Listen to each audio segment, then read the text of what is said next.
할렐루야. 오늘 귀한 찬양, 마치 떡과 잔이 옆자리에 있는 것처럼 여러분에게 좀 나누고 싶은 마음이 간절하게 드는 찬양입니다. 4월 17일 부활절에는 떡과 잔을 함께 나누고 말씀을 듣는 것만이 아니라 주님의 몸과 피를 먹고 마시며 진정한 나눔의 공동체, 생명의 공동체를 속히 회복할 수 있기를 예수님의 이름으로 간절히 축원합니다. 오늘 예배 오신 여러분들 진심으로 감사합니다. 또한 코로나로 인해서 여러 가지 상황 속에서 가정에서 예배하고 있는 모든 성도 여러분, 하나님의 은혜가 함께 하시기를 간절히 축원합니다. 오늘은 여러분에게 거절은 축복의 통로이다, 거절이 어떻게 축복이 될 수 있는지, 우리 주님은 어떻게 거절당하셨고 어떻게 그 거절을 축복으로 바꾸셨는지, 거기에 대해서 오늘 말씀을 중심으로 은혜를 나누고자 합니다. 여러분, 살면서 거절의 경험이 없는 사람은 없습니다. 특별히 사람은 어릴 때 당한 거절이 상당히 오랜 동안 상처로 남습니다.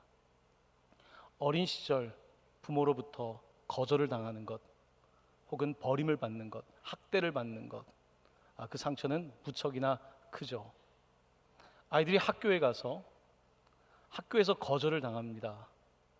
이런저런 나는 알지 못하겠는데 아이들이 나랑 놀아주지 않습니다. 친구들 관계에서 거절감의 상처는 굉장히 크죠. 특히 청소년 시절에 무리를 지어서 다니는 아이들 사이에 내가 끼지 못할 때, 왕따를 당할 때, 그때 우리 청소년들, 아이들의 영혼은 깊이 병이 듭니다. 살면서 거절은 많습니다. 대학을 원서를 많이 냈지만 거절을 당할 수 있고요. 열심히 공부했고 준비했는데 취업에서 번번이 거절당할 수 있습니다. 또한 사랑하는 사람이 생겨서 프로포즈를 하고 결혼을 꿈꿨는데 거절을 당할 수도 있습니다. 우리는 크고 작은 거절을 경험하면서 세상을 살아갑니다. 근데 거절은 굉장히 아픈 상처로 남습니다. 뇌 과학자들에 의하면 우리가 아파서 느끼는 통증이 있지 않습니까? 그 통증과 깊은 거절을 당했을 때 느끼는 그 아픔이 같은 뇌의 영역에서 감지한다는 것입니다. 여러분들이 누가 여러분들을 때리거나 아니면 몸이 아파서 깊은 고통을 느끼지 않습니까? 그거와 똑같은 뇌의 영역에서 거절을 당할 때의 고통을 느낀다는 거예요. 그러니까 거절을 당하면 그 고통을 피하고 싶은 이제 심리적인 게 작동을 하게 됩니다. 이 거절을 오래 당한 사람은 이제 두려운 거예요. 거절을 많이 당한 사람은요, 방에서 잘 나오지 않습니다. 가정마다 참 우리 아이가 왜 이러지? 어릴 때는 밝았는데 집에서 나오질 않습니다. 늘 게임만 하고 뭘 하는지 모르겠는데 아마도 거절에 깊은 상처가 있는 거예요. 여러분, 아프면 건드리기만 해도 아프지 않습니까? 바로 그 같은 뇌의 영역에서 거절의 상처가 남아있을 때에 사람들은 피하고 싶은 겁니다. 그래서 나에게 고통을 주지 않는 그 가상세계 속에서, 게임이나 다른 세상 속에서 가장 고통을 최소화하는 관계만 맺게 되는 거죠. 이처럼 거절이라고 하는 것은 굉장히 깊은 상처로 남습니다. 혹시 여러분 중에도 그런 분들이 있는지 모르겠습니다. 오늘 본문은 예수님께서 거절당한 이야기입니다. 예수님은 어디에서 거절당하셨는가? 바로 그의 고향 나사렛에서 거절을 당하셨습니다. 예수님께서는 나사렛에 방문하셔서 그의 공생애 중에 하나님의 말씀을 전할 기회가 있었습니다. 오늘 우리는 주일 예배를 드리고 있는데 유대인들은 안식일 토요일 오전에 예배를 드리죠. 그때에 하나님 말씀을 모세오경을 읽고 또 시편을 읽고 선지서를 읽습니다. 그리고 간단한 강론 말씀이 전개되는 거죠. 예수님께서는 이날 이사야 61장에 있는 말씀을 읽으셨습니다. 오늘 그 말씀을 읽고 나서 다음에 본문을 우리가 함께 읽었는데요, 화면에 예수님께서 읽었던 본문 말씀이 무엇이었는지 함께 한 목소리로 봉독하겠습니다. 주의 성령이 내게 임하셨으니 이는 가난한 자에게 복음을 전하게 하시려고 내게 기름을 부으시고 나를 보내사 포로된 자에게 자유를, 눈먼 자에게 다시 보게 함을 전파하며 눌린 자를 자유롭게 하고 주의 은혜의 해를 전파하게 하려 하심이라 하였더라. 아멘. 이날 예수님께서 읽은 말씀은 바로 방금 읽은 이사야 61장입니다. 이 말씀을 듣는 대상, 이 기쁜 소식을 듣는 대상은 네 종류의 사람입니다. 첫 번째 사람들은 가난한 자입니다. 두 번째는 포로된 자, 세 번째는 눈먼 자, 네 번째는 눌린 자. 이들에게 기쁜 소식을 전해주신다는 것입니다. 은혜를 주신다고 말씀하고 있습니다.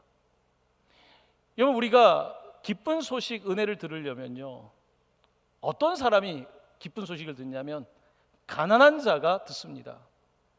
부자는 하나님의 은혜의 말씀을 듣기가 참 어렵습니다. 포로된 자가 주의 말씀을 듣습니다. 내가 포로되지 않고 내 마음대로 살아가는 사람은 하나님의 말씀을 잘 듣지 못합니다. 눈먼 자가 듣습니다. 내가 다 보는 대로 살아가는 사람은 하나님의 말씀을 듣지 못합니다. 눌린 자가 듣습니다. 나는 자유롭게 살아가는 사람이 아니라 삶에 눌려 있는 사람들이 하나님의 말씀을 듣습니다. 오늘 예수님께서는 이사야서를 펴시고 이 사람들에게 은혜의 해가 선포되었다고 말씀하고 있습니다. 자, 그런데 이 말씀에서 저희들이 조금 더 주목해서 보아야 될 내용이 있습니다. 다시 화면을 띄워주시면, 이 말씀에서 예수님께서는 내게라는 표현을 많이 쓰고 있습니다. 주의 성령이 내게, 예수님께 임했다. 가난한 자에게 복음을 전하게 하시려고 내게 기름 부으셨다. 내게라고 하는 말씀을 계속 사용하고 있습니다. 이사야가 예언했던 바로 그 주인공이 메시아, 기름 부음 받은 자, 말씀에 나오지 않습니까? 기름 부음 받은 자를 우리는 메시아라고 부르고 그리스도라고 부릅니다. 바로 그가 누구인가? 나라고 말씀하고 있는 것입니다. 오늘 나사렛에 있는 사람들은 다 고향 사람들입니다. 아버지가 누군지, 어머니가 누군지, 형제가 누군지 다 알고 있습니다. 예수님께서 이 말씀을 의도적으로 읽으신 것입니다. 이사야의 말씀대로 내게 성령이 임했고 내가 기름 부음을 받은 메시아이고 나를 통하여서 바로 가난한 자, 포로된 자, 눈먼 자, 눌린 자들에게 복음이 선포된다라고 그렇게 말씀하고 있는 것입니다. 사랑하는 성도 여러분, 어쩌면 우리는 잘 사는 대한민국에서 이제는 더 이상 가난하지 않아 하나님의 말씀을 듣지 못할 수 있을 것 같습니다. 여러분이 가난하지 않다면, 적어도 마음이라도 가난하지 않는다면 하나님의 말씀을 들을 수가 없습니다. 여러분이 다 보고 사십니까? 내가 보는 대로 보고 산다면 오늘 이 시간 말씀을 들을 수 없을 것입니다. 나는 포로되지 않았고 나는 눌려있지 않고 자유롭게 살고 있습니까? 하나님의 말씀이 잘 안 들릴 것입니다. 오늘 우리가 하나님의 말씀을 듣기 위해서는 어떻게 해야 될까요? 예수님이 아무리 말씀해도 예수님의 말씀을 못 듣는 사람들이 있습니다. 바로 나사렛 사람들입니다. 오늘 어쩌면 우리는 하나님의 말씀을 듣고 있지만 하나님의 말씀이 없어서가 아니라 내가 너무 높아져 있기 때문에, 내가 너무 부자이기 때문에, 내가 모든 것들을 보고 결정하기 때문에, 나는 스스로 자유인이라고 말하고 있기 때문에 하나님의 말씀을 듣지 못할 수가 있습니다. 사랑하는 성도 여러분, 오늘 하나님의 말씀이 여러분에게 들리기를 간절히 축원합니다. 예수님께서는 이 말씀을 하신 다음에 4장 21절에서 이렇게 말씀하십니다. 이 글이, 방금 읽은 이사야의 글이 오늘 너희 귀에 응하였느니라. 그 수백 년 전에 이사야의 글이 오늘 너희 귀에 응하였다고 말씀하고 있습니다. 근데 과연 이 말씀이 그들의 귀에 응했을까요? 과연 그들은 그 말씀을 잘 들었을까요? 자, 이제 말씀을 다 들었습니다. 말씀을 다 듣고 나사렛 고향 사람들은 예수님이 상당히 스피치 능력이 있다, 메시지를 잘 전했다고 생각했습니다. 그 다음에 이어지는 구절입니다. 22절 말씀입니다. 그들이 다 그를 증언하고 그 입으로 나오는 바 은혜로운 말을 놀랍게 여겨 이르되 이 사람이 요셉의 아들이 아니냐. 사람들은 그 말씀을 다 듣고 은혜의 말을 놀랍게 여겼습니다. 예배가 마친 다음에 설교를 듣고 나서 목사님 은혜 받았습니다. 목사님 은혜의 말을 하셨습니다. 목사님 참 오늘은 논리적이었습니다. 여러 가지 은혜의 말을 할 수 있습니다. 근데 그 다음에 그들이 하는 말이 더 무게가 실린 말입니다. 뭐라고 하고 있습니까? 이 사람이 요셉의 아들이 아니냐. 사람들이 진짜 궁금했던 것은 이사야서에 뭐가 써 있는지 별로 관심 없었습니다. 예수님이 무슨 말을 하는지보다는 저 사람은 요셉의 아들 아니냐, 여기에 관심이 있었던 것입니다. 여러분, 말씀을 듣다 보면 여러분은 어떻습니까? 말씀을 듣다 보면 지금 누가복음을 읽고 있는데 누가복음의 이 구절이 무슨 뜻일까? 예수님 왜 이런 말씀을 하셨을까? 라고 하는 데 대한 관심과 궁금증을 갖기보다는 오늘은 설교자의 모습이 어떤가? 오늘 어떤 넥타이를 맸나? 오늘은 어떤 형태로 설교를 할 건가? 혹은 저 사람이 오늘 설교를 잘하나? 여러 가지 모습으로 바라볼 수가 있습니다. 저는 이제는 강단에 서는 일이 더 많습니다. 하지만 새벽이나 수요일 예배 때는 저도 앉아서 예배를 드립니다. 앉아서 예배를 드리면 여러분의 심정을 좀 알게 됩니다.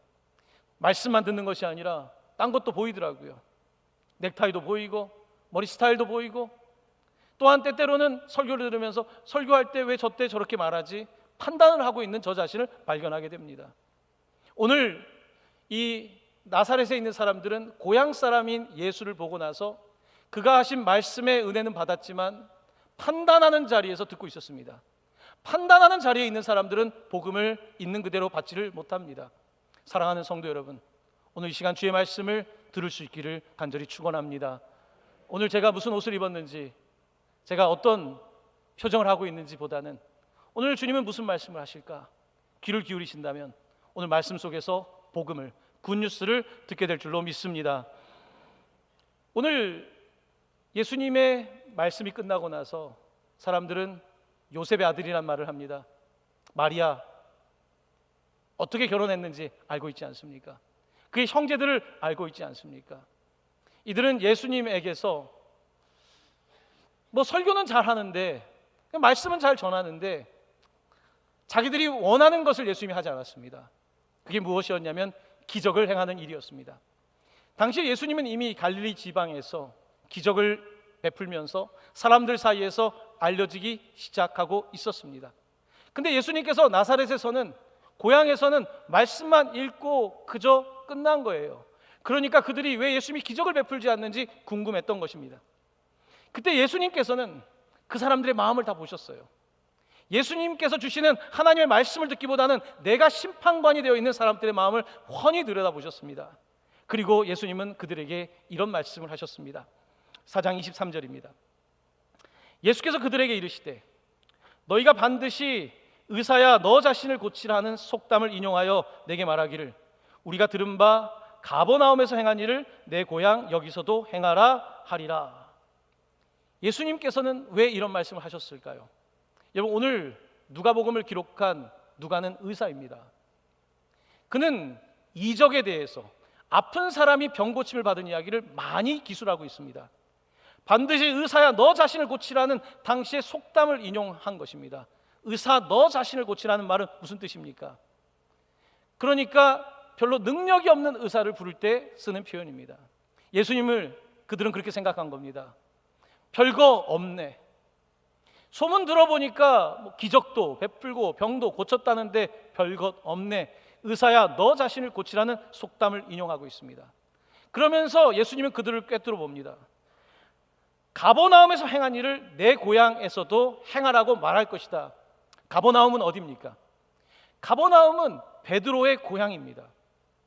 갈릴리 호숫가에 있는 이 가버나움, 이곳에 가면 지금도 베드로의 집으로 알려진 곳에 교회가 만들어져 있습니다.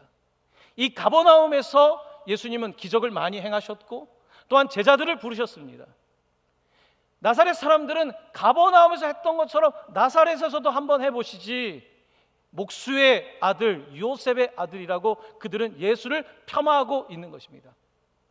하나님의 은혜는 너무나 익숙하기 때문에 못 받을 수 있는 것입니다. 내가 30년을 신앙생활을 했기 때문에 오히려 익숙하기 때문에 은혜를 받지 못할 수 있는 것입니다. 오늘 하나님의 말씀은 익숙함을 넘어서 굉장히 나에게 처음 듣는 말씀처럼 들릴 때에 비로소 은혜가 되는 것인데, 오늘 예수님께서는 나사렛 사람들의 태도를 뻔히 아시고 그들을 아주 직면하고 있는 모습으로 말씀하고 있는 것입니다. 그리고 나서 예수님께서는 또 이렇게 말씀하십니다. 4장 24절입니다. 함께 말씀을 봉독합니다. 또 이르시되 내가 진실로 너희에게 이르노니 선지자가 고향에서는 환영을 받는 자가 없느니라. 선지자가 고향에서는 환영을 받는 자가 없다. 예수님께서는 자신의 이야기를 빗대고 있는 것입니다. 선지자는 고향에서는 환영을 받지 못하는 거죠. 여러분, 고향에서 인정받는다는 것, 아는 사람들에게 인정받는다는 것 굉장히 어렵죠. 가족들에게 인정받는 거 어렵습니다.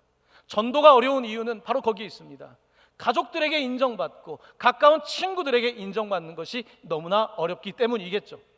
예수님께서는 선지자가 고향에서 환영을 받지 못한다고 말하면서 자신을 지금 예배 시간에는 세워졌지만 환영하고 있지 않는 그들을 바라보고 있는 것입니다. 자, 여기서 환영이라는 단어는 아주 흥미롭습니다. 조금 전에 우리가 이사야서에서 읽었던, 예수님이 읽었던 본문 말씀에는 이 환영이라는 단어와 같은 단어가 사용되고 있는데 한국어 성경을 보면 여러분들이 그 단어를 찾기가 어렵습니다.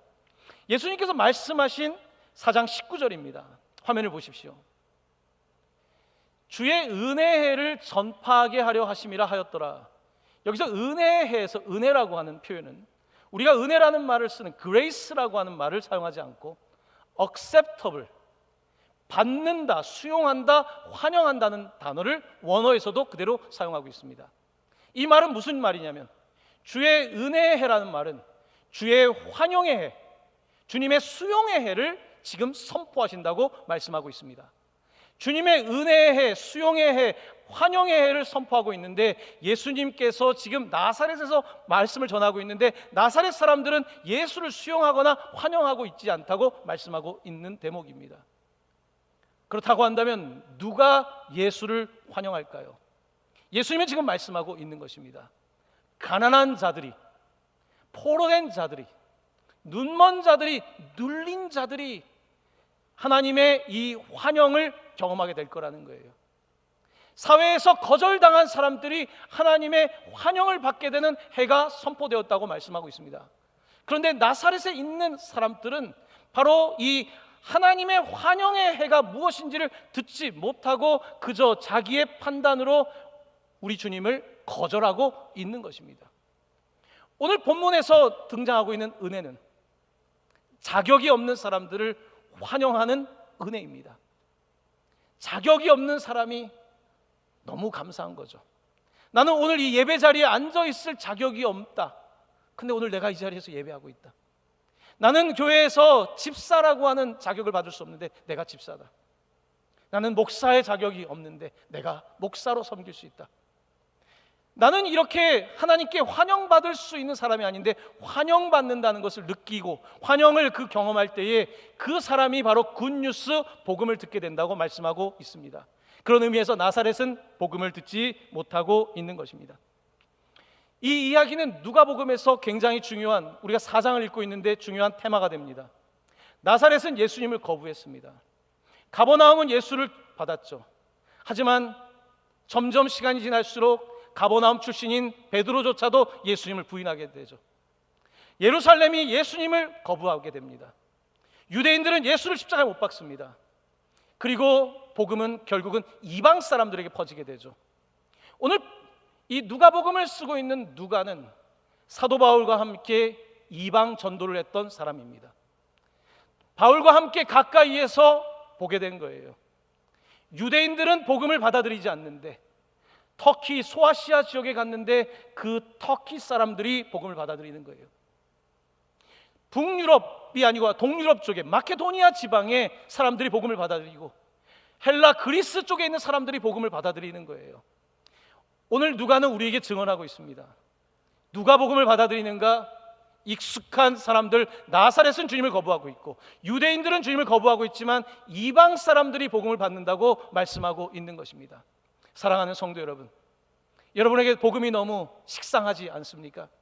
이제 성경의 말씀이 나에게 너무 식상하다면 이제 나는 내 귀가 들리지 않는 귀가 되어가고 있는 것입니다. 하지만 어떤 사람에게 복음은 살아있습니다. 왜 내가 예수님을 지금 만났을까? 내가 예수님을 조금 전에 만났다면 내 인생은 달라졌을 텐데, 지금 복음을 듣는 가난한 자가 있다면, 포로된 자가 있다면, 눈먼 자가 있다면, 눌린 자가 있다면 오늘 그 사람에게 하나님은 환영의 해라고 말씀하여 주시고 그 사람에게 은혜를 베푼다고 약속하고 계신 것입니다. 사랑하는 성도 여러분, 오늘 하나님의 은혜가 여러분 가운데 임하기를 간절히 축원합니다. 하나님의 은혜가 귀에 들릴 때, 그리고 그 은혜가 여러분에게 스며들기 시작할 때에, 그때 정말로 살아계신 주님을 바라볼 수가 있는 것입니다. 요한복음은 나사렛이 예수님을 거부했다는 차원을 넘어서서 전 우주적인 차원에서 예수님은 거절됐다는 표현을 사용하고 있습니다. 요한복음 1장 10에서 11절입니다. 함께 이 말씀을 읽겠습니다. 그가 세상에 계셨으며 세상은 그로 말미암아 지은 바 되었으되 세상이 그를 알지 못하였고 자기 땅에 오매 자기 백성이 영접하지 아니하였으나. 참 안타까운 말씀이죠. 세상의 만물의 주인이신 주님께서 오셨는데 만물이 주님을 거부했다는 거예요. 피조물이 창조주를 거부했다는 것입니다. 죄인이 구원자를 거부했다는 것입니다. 자기 백성이 자기의 주인을 거부했다라고 말하며 전 우주적인 차원에서 예수 그리스도께서는 거절당했다는 것을 말씀하고 있습니다. 예수님은 나사렛에서 이렇게 나사렛 사람들에게 그들의 실상을 말씀하시면서 그들이 조금 더 쉽게 이해할 수 있도록 선지자의 예를 드셔서 말씀하십니다. 그가 들었던 선지자는 선지자의 계보에서 가장 중요했던 엘리야와 그의 제자 엘리사였습니다. 3년 6개월 동안 기근이 있었던 엘리야 선지자 시대에 많은 과부들이 있었다. 얼마나 많은 사람들이 죽었겠습니까? 그런데 그 많은 과부들 가운데서 엘리야도 먹을 것이 없어서 힘들 때에 주님께서는 엘리야를 시돈 땅, 이방 땅에 있는 사렙다 과부에게 보내셨다. 이 여인에게는 먹을 것이 없어서 한 줌의 밀가루와 이제 조금의 기름밖에 없었는데 이것으로 마지막 빵을 구워서 아들과 함께 먹고 이제 마지막이라고 생각했던 그때에 하나님께서는 엘리야를 보내셨는데 그들은 엘리야를 환영했습니다. 그리고 환영했을 때 하나님께서는 그 가정에 가루와 기름이 떨어지지 않게 하셨다고 말씀하고 있죠. 예수님은 바로 엘리야의 이야기, 그들이 잘 알고 있는 이야기를 통해서 그들이 지금 마치 사렙다 과부가 아닌 하나님의 말씀을 거부하는 사람이라고 지적하고 있는 것입니다. 엘리사의 이야기를 합니다. 유대 땅에도 나병 환자는 많습니다. 하지만 수리아, 지금으로 말하면 시리아죠. 시리아 땅에 나아만이라고 하는 장군이 있었는데 그 사람도 나병 환자였는데 그는 엘리사의 말씀을 수용했고 엘리사의 말씀을 수용할 때에 이방 사람 나아만이 병에서 고침을 받았다라고 말씀하고 있는 것입니다. 의사인 누가는 오늘 이 사건을 기록하고 있습니다. 오늘 나사렛에서 병 고침의 기적이 나타나지 않는 이유는, 오늘 나사렛에서 귀신이 떠나는 기적이 가버나움에서처럼 나타나지 않는 이유는 예수님에게 성령이 없어서가 아니라, 예수님에게 능력이 없어서가 아니라 여기에 계신 여러분들이 하나님의 말씀을 듣고 있지 않기 때문입니다. 메시아가 눈앞에 있지만, 기름 부음 받은 자가 있지만 여러분들은 더 이상 가난하지 않기에, 포로된 자가 아니기에, 눈먼 자가 아니기에, 눌린 자가 아니기에 듣지 못하는 것입니다. 그러니 오늘 누가는 사도 바울과 여행하면서 경험했던 그것들을 기억하며 어떻게 복음이 이방 선교로 나아가고 있는지를 오늘 누가복음 4장에서부터 이미 우리에게 전하고 있는 것입니다. 사람들은 이런 예수님의 말씀을 듣고 화가 났습니다. 특별히 나사렛 사람들은 그곳이 그렇게 좋은 곳이 아닙니다. 예전부터 아주 나사렛에서 무슨 선한 게 나올까 하는 동네였습니다. 열등감이 많은 지역입니다. 가버나움과 나사렛을 비교하니까 열등감이 폭발하게 되는 거죠.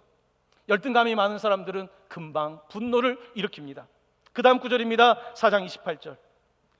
회당에 있는 자들이 이것을 듣고 다 크게 화가 나서, 원어를 보면 화가 머리 끝까지 올라서. 4장 29절. 그 다음에 그들은 어떻게 했을까요? 함께 읽겠습니다.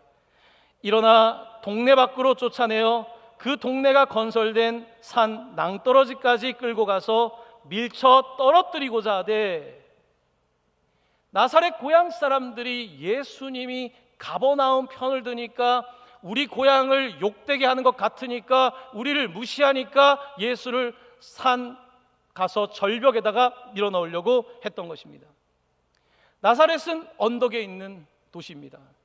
제가 대학교 때 나사렛에 갔을 때 제가 그 언덕을 기억하는 이유는 머리가 덥수룩하게 배낭여행을 하면서 머리를 깎지 않았기 때문에 나사렛에서 제가 삭발을 했었거든요. 언덕 위에 있는 이발소에서 머리를 완전히 밀었던 그 바로 나사렛, 그 도시가 지어진 곳에 낭떠러지까지 예수님을 끌고 가서 예수님을 밀쳐버리려고 했다고 성경은 기록하고 있습니다. 예수님은 이렇게 거절을 당하셨습니다. 자, 예수님이 이렇게 거절당할 때, 여러분이 거절당할 때 어떻게 해야 될까요? 오늘 말씀은 너무나 단순하지만 거절을 어떻게 대해야 되는지 아주 간단하게 명료하게 말씀하고 있습니다. 30절입니다. 화면에 있는 말씀을 같이 읽습니다. 예수께서 그들 가운데로 지나서 가시니라. 아멘. 이게 답니다, 여러분. 낭떠러지에서 밀려고 했는데 예수께서 그들 가운데로 지나서 가시니라. 그냥 지나서 가셨습니다. 여러분, 거절당할 때 여러분 낭떠러지까지 가지 않습니까? 여러분, 아이들이 깊은 상처를 받고 왕따를 당하고 아이들이 낭떠러지까지 갑니다. 왕따를 당한 아이들이 낭떠러지까지 갑니다. 저는 낭떠러지에서 떨어진 아이를 오래 상담을 한 경험이 있습니다. 아이들에게 왕따를 당하고 낭떠러지에 가서 정말로 뛰어내렸어요.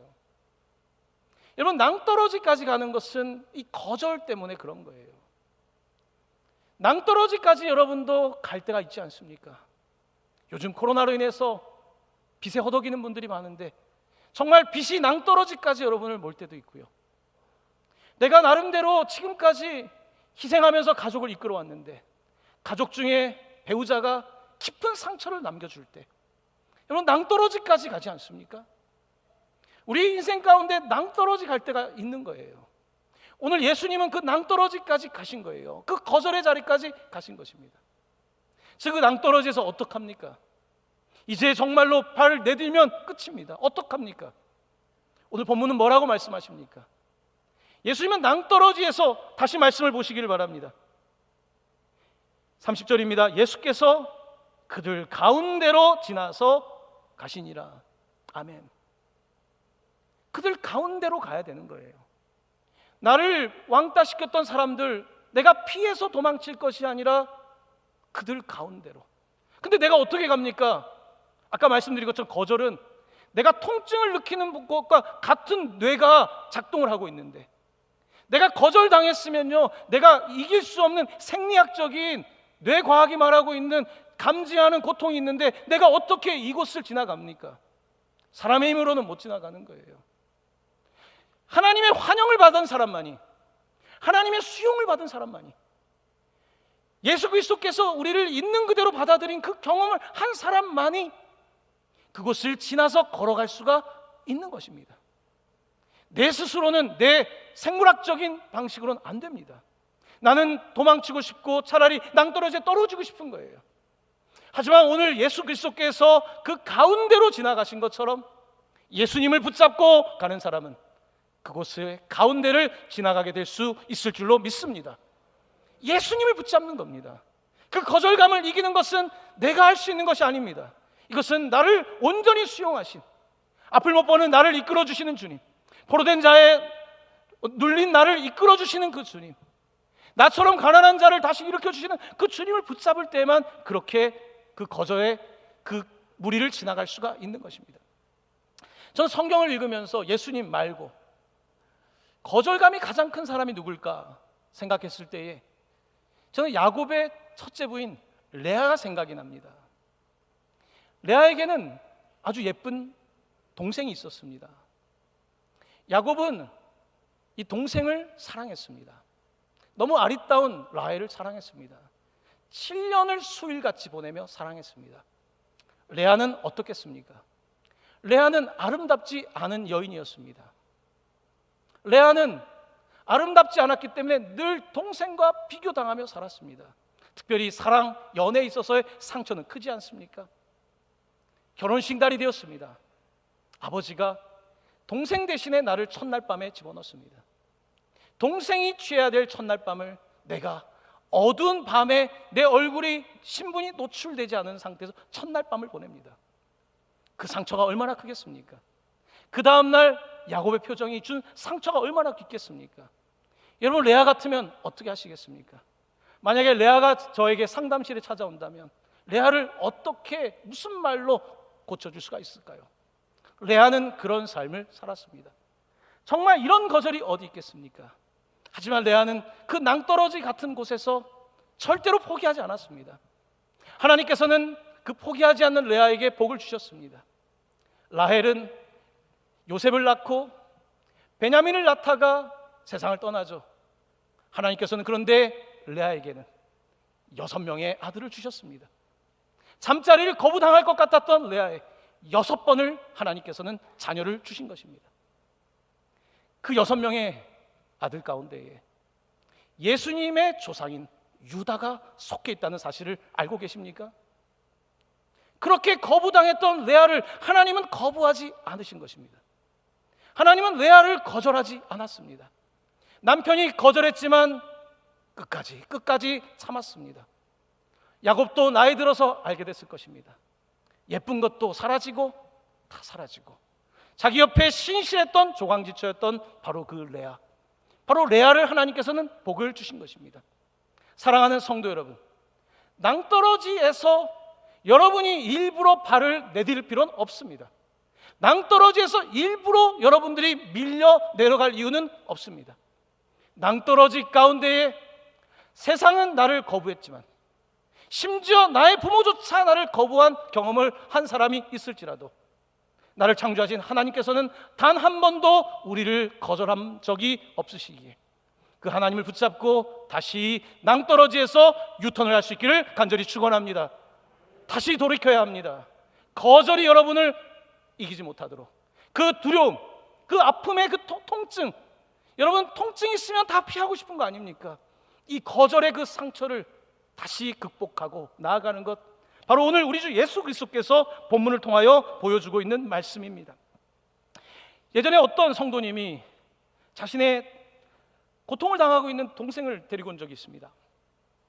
동생이 남편의 그런 외도, 이런 일도 인해서 큰 상처를 받은 거예요.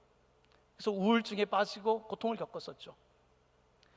그런 과정에서 이제 각자의 길을 가게 되죠. 그러면서 이제 이 여성분은 하나님에 대한 원망도 하고 내 인생은 이게 뭔가, 그런 과정을 거치면서 성숙의 시간이 있었죠. 근데 놀라운 것은요, 이 남편은 그런 삶을 살다가 누군가를 통해서 예수님을 만났어요. 예수님을 만나고 예수님을 영접하고 예수님을 환영하고 이 남편이 달라진 거예요. 조금 시간이 지나고 두 사람이 다시 만나게 된 거예요. 놀랍게도 내 앞에 있는 남편은 내가 이전에 알던 남편이 아니었던 거예요. 전혀 새로운 사람이 나타나 있는 거예요. 다시 재결합을 하고, 그 전까지는 껍데기 부부였다면 이제 진짜 부부가 된 거예요. 그것이 거절의 상처를 이겨내는 과정 속에서 하나님께서 은혜를 주셨고, 나는 성숙하게 하셨고, 나는 상대를 바꿀 수 없지만 하나님께서 그 사람을 바꾸어 주셨고, 그리고 만남이 이루어졌을 때 그 가정에 놀라운 기적의 사건이 일어나게 된 것입니다. 사랑하는 성도 여러분, 거절은 우리에게 고통입니다. 분명히 고통입니다. 하지만 세상을 살아가다 보면 반드시 거절을 경험할 수밖에 없는 세상 아니겠습니까? 그때 여러분 절대로 낭떠러지 아래로 떨어지지 않기를 다시 한번 간절히 여러분께 요청하고 간청을 드립니다. 절대로 낭떠러지까지 가면 안 됩니다. 반드시 돌이켜야 됩니다. 그리고 거절한 사람, 내가 그 사람을 바꿀 수는 없습니다. 하나님께 기도할 뿐입니다. 하나님께 기도할 때에 하나님의 방법으로 그 사람에게 개입하신다면 그 사람의 삶도 변화되게 될 줄로 믿습니다. 설령 변화되지 않는다고 할지라도 그것은 나의 몫은 아닙니다. 그것은 그 사람의 몫이기에 나는 믿고 기다리면 되는 것입니다. 그렇습니다. 오늘 본문은 거절당하신 예수님의 이야기를 펼쳐내고 있습니다. 예수님은 나사렛에서 거절당하셨습니다. 하지만 그는 3년 후에 정말 큰 거절을, 배신을 당하셨습니다. 그가 발까지 닦아줬던, 그가 마지막 만찬까지 나누어줬던 그 떡을 받았던, 그 잔을 받았던 가룟 유다가 예수를 은 30에 팔고 말았습니다. 이 거절을 어떻게 설명할 수 있겠습니까? 가버나움에서 그물과 배와 아버지까지 버리고 예수님이 가는 곳이라면 끝까지 가겠다고 했던 베드로조차 다 굴기 전에 예수를 부인했습니다. 부인만 한 것이 아닙니다. 욕까지 하면서 부인했습니다. 예수님은 이렇게 세상을 살아가면서 거절당하고 또 거절당하셨습니다. 예수님은 그리고 자신의 민족인 유대인들에게 십자가에 못 박혀 마지막 거절을 당하셨습니다. 여러분, 이 거절이 얼마나 큰 거절입니까? 자기 백성이 자기를 십자가에 못 박았습니다. 이것이 사람들로 당한 예수님의 거절이었습니다. 하지만 예수님의 거절은 사람의 거절로 끝나지 않았습니다.